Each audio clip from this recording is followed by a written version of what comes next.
Welcome, humans, and any celestial body else out there listening.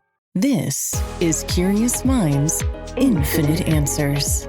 I'm your host, Courtney Christine Koskin. This podcast, simply put, is a mix of human curiosity and how, with the help of AI technology, curious minds can get the answers we seek. Let's get mind-bending and plunge deep beneath the surface of our everyday thoughts. Let's begin.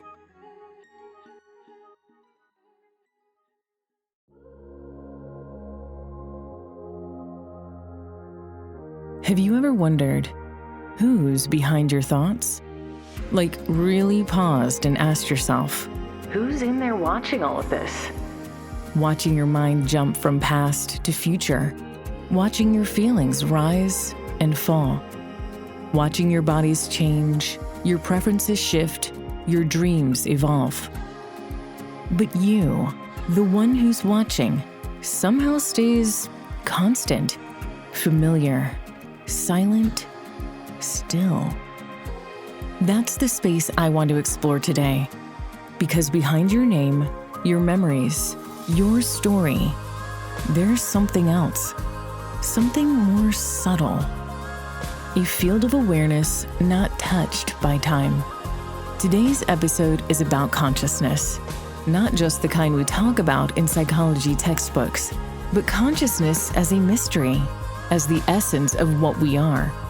We'll look at what science says, what spiritual teachers have known for ages, and what it means for us, practically, as humans trying to find peace, presence, and purpose. So let's begin by stepping into the known. According to the Merriam-Webster Dictionary, consciousness is defined as, number 1, the quality or state of being aware, especially of something within oneself. Number 2, the state or fact of being conscious of an external object, state, or fact. Number 3, awareness, especially concerned for some social or political cause.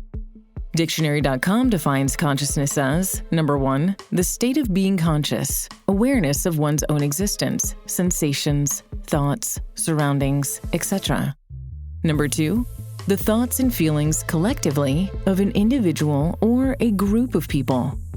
These definitions highlight that consciousness encompasses both self-awareness and awareness of one's external environment.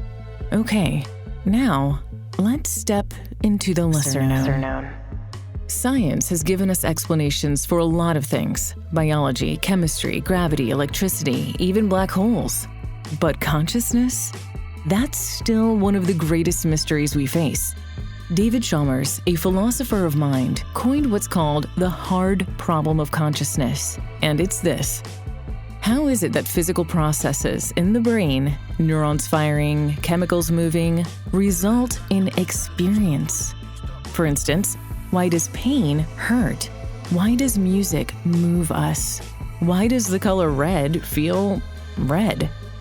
In Chalmers' own words, why should physical processing give rise to a richer inner life at all? It seems objectively unreasonable that it does. To better understand what he means, think about how a computer processes data. It doesn't feel anything, it just runs code. So why is it that when our brains process information, we feel emotions, experience beauty, or have thoughts about life? It's kind of strange if you think about it. It's not something you'd logically expect from just physical stuff happening in our heads. Anil Seth, a well-known neuroscientist and author, takes a different angle. He describes the brain not as a camera passively receiving the world, but as a powerful prediction machine. He says we're all hallucinating all the time. It's just that when we agree about our hallucinations, we call it reality. His theory is that what we perceive as reality is actually a controlled hallucination, a best guess made by the brain based on incoming signals and past experiences. There are also ideas like integrated information theory, which says the more connected and shared the information in a system is, the more conscious it might be. And then there's global workspace theory, which compares the brain to a theater. Only the thoughts that step into the spotlight are the ones we notice, while a lot of other things are still happening quietly behind the scenes. All of this is compelling, but still, none of them truly explain the raw feeling of being alive, of being you. Even Max Planck, the father of quantum theory, once said, "I regard consciousness as fundamental. I regard matter as derivative from consciousness. We cannot get behind consciousness. Everything we talk about, everything we regard as existing, postulates consciousness." This quote by Max Planck is powerful, but can sound a bit abstract at first. Max Planck is saying consciousness comes first. It's not something that comes from matter, like a byproduct of the brain. Instead, it's the starting point, the foundation of reality. Matter, like physical objects or the world we see around us, comes after consciousness. In other words, we only experience and understand matter because we are conscious. When he says we cannot get behind consciousness, he means consciousness is literally the deepest layer we can access. Everything we think, know, or experience happens within consciousness. We can't step outside of it to see what's beyond, because it's the very thing that allows us to perceive anything at all. So, everything we believe to be real, objects, people, ideas, depends on consciousness. If we weren't conscious, those things wouldn't exist to us in any meaningful way. At least, not in this dimension we all currently live in and perceive. Okay, so ultimately he's saying, our awareness is the most important thing. It's what lets us experience everything, and without it, we wouldn't even know the world exists. So with all of that being said and broken down, what if consciousness isn't something the brain creates, but something the brain receives? Something more ancient, more essential, more you. Now, if we shift from science to spirituality, the conversation gets quieter, but deeper. Mooji, one of my favorite spiritual teachers, speaks often about the nature of the self, and what he says has changed the way I experience my own thoughts and emotions. He says, "You are not the mind. You are that which observes it." Think about that for a moment. You are not your sadness. You are the one who notices the sadness.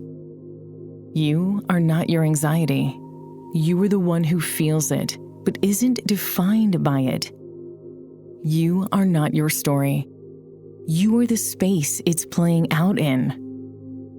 Mooji teaches us that our true self, pure consciousness, is never born, and because it's never born, it can never die. In ancient Advaita Vedanta, this is known as Atman, the unchanging self, which is one with Brahman, the infinite source of all existence.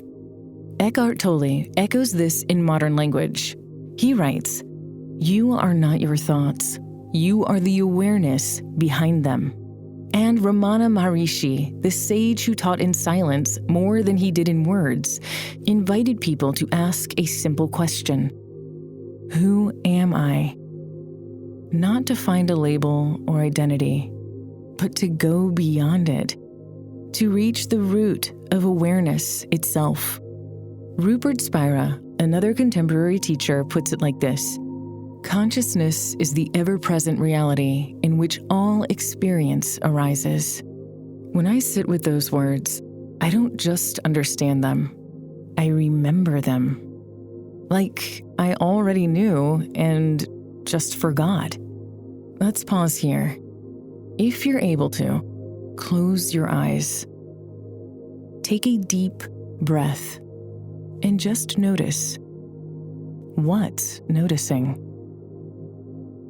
That quiet awareness is who you are. What I find so beautiful is that science and spirituality might not be in conflict at all. Perhaps they're just speaking different languages, trying to describe the same infinite mystery. What if consciousness isn't something that emerges from physical matter, but instead, matter arises from consciousness? I'll ask again. What if consciousness isn't something that emerges from physical matter, but instead, matter arises from consciousness? Think about it. If consciousness is fundamental, as Max Planck believed, then all of this, space, time, thoughts, bodies, is unfolding within it, not outside of it.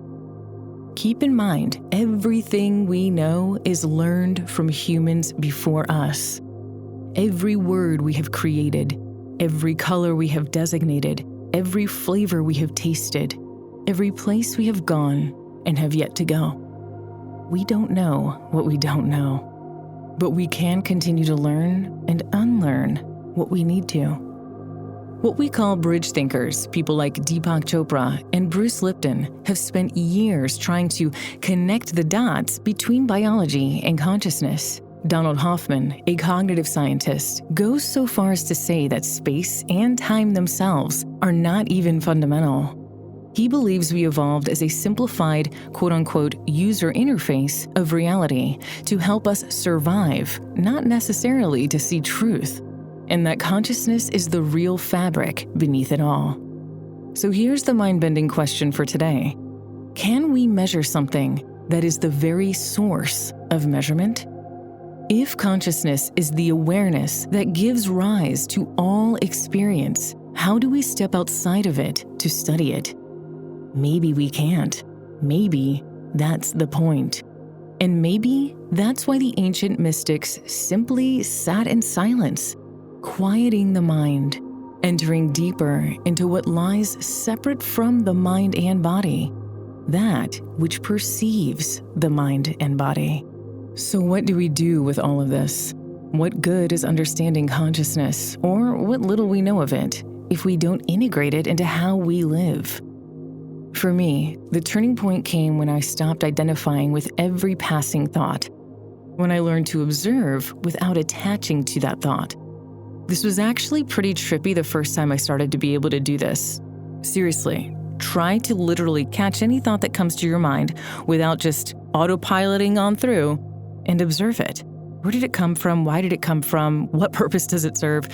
Yeah, I'm still learning. I'm still learning to listen without judging, to let feelings pass through, like clouds in a vast sky, coming and going. That shift into being a witness has changed everything. Now I start most mornings with stillness.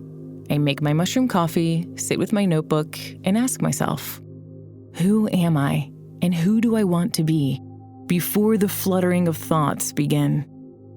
Sometimes I'll journal from that place.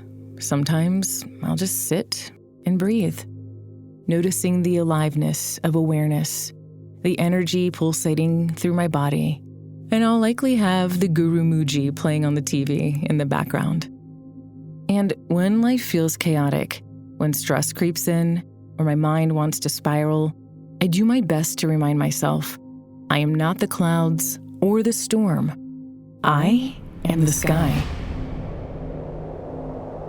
And when you realize you are the sky, everything changes. You stop taking things so personally. You stop chasing meaning outside of yourself. You begin to rest in your own presence.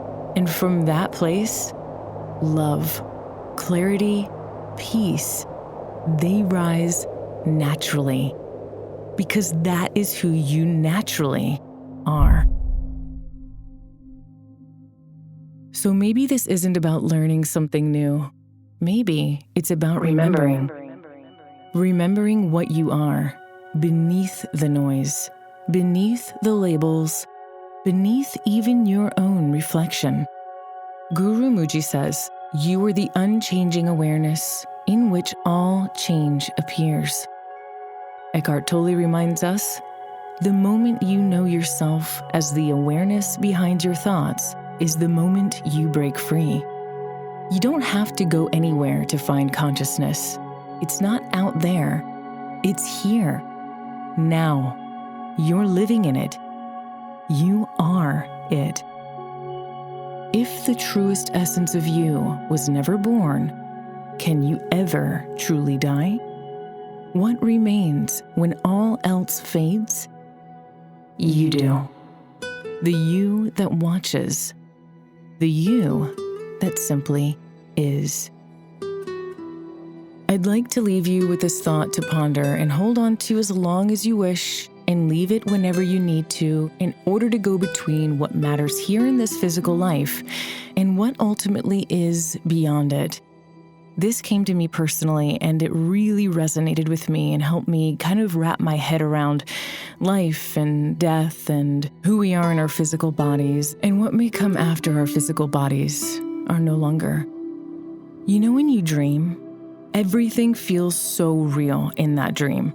Where you are, who you're with. Sometimes you can't even see your body, but you know you're there and you're just perceiving everything around you. Sometimes it feels like these dreams last forever, days, weeks, hours, and you wake up and it's only been minutes or hours in our waking world. Okay, so you're in this dream, it feels super real to you. You may feel some of those residual feelings or emotions you had within the dream, but as you wake, those feelings fade. The memory of the dream fades, and what felt so real to you, by the time you're eating dinner, you don't even remember. When you wake to your pure conscious self, and this body no longer remains, it will be just like waking from a dream. We say that this life is a gift because it is. It allows us to feel and experience and taste and love, along with the suffering, along with the misfortune. It's all a part of the human experience. What comes along for the ride was never born and can never die. And when you awake, you will have awoken from the dream that was life on earth. May you keep returning to the you that's always been watching. Thank you for joining me in this moment. I hope to see you next time on Curious Minds, Infinite Answers.